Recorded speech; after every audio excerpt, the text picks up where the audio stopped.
Sports meets science. When filling out your bracket, trade in your gut feeling for a real, true formula. Every week here on Campus Insiders, we're planning on breaking down the contenders with Pete Tiernan from bracketscience.com. Pete, in a nutshell, explain what is bracket science.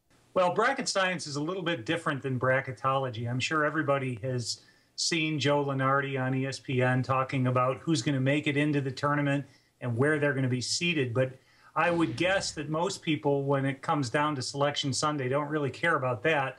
What they really care about is who's going to advance in the tournament, which teams are more likely to overachieve against expectations, and which teams are more likely to underachieve. And that's what bracket science is all about. All right, so let's take a look at the 8 factors you use to determine how deep a team will go in the tournament.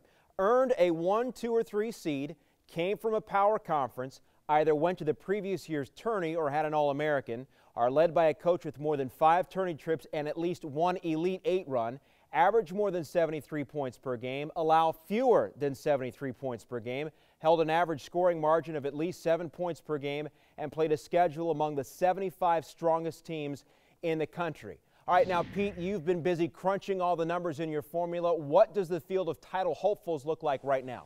Right. So every week I'll do that, and the last 12 champions have had all those attributes. And usually you get down to about 5 teams. Right now, there are still 10 teams that have all those qualifications. And those teams would be Duke, Michigan, Kansas, Syracuse, Louisville, Indiana, Florida, Minnesota, Ohio State, and North Carolina State. Interesting. Some big-name teams there, and maybe some surprises for some folks. I don't know who might be watching, but in bracket science, we learn having a top 25 ranking isn't necessarily a barometer of a team's success. You put a lot of weight on offensive and defensive efficiency. That being said, which teams are the biggest imposters right now? Right. So of those 10 teams, there are some teams in terms of Ken Pomeroy's possession-based efficiency statistics that don't measure up either on the offense or the defensive end of the court. And on the defensive end, you've got teams like North Carolina State, which is the 140th most efficient team on defense. So that's a pretty weak defense. They're very unlikely to make a championship run. But it's surprising that Michigan isn't a very good defensive team either. They rank 39th, and Minnesota ranks 27th.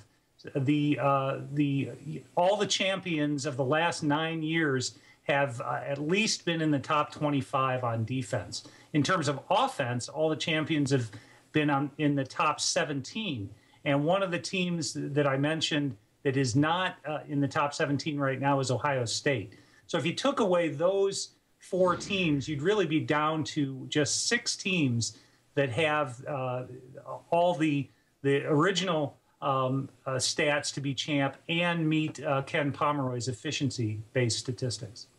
Well, certainly this is all fascinating information here, how you've come up with this. Now, you've given us some of those teams. Now, tell us about maybe some teams underrated but could make a move for a deep run in the tournament. Well, I look at a team like Arizona. They do have both of the conditions, the efficiency conditions. What they lack is that their coach, Sean Miller, who is a tournament overperformer, he just doesn't have enough tournament appearances. So he's only missing one of the champion stats.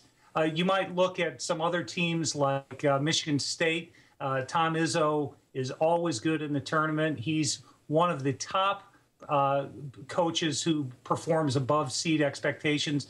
And maybe as we go on in the year and we do some bracket science crash courses, I can explain what performance against seed expectations is. But he's a big-time overperformer, as is Brad Stevens of Butler.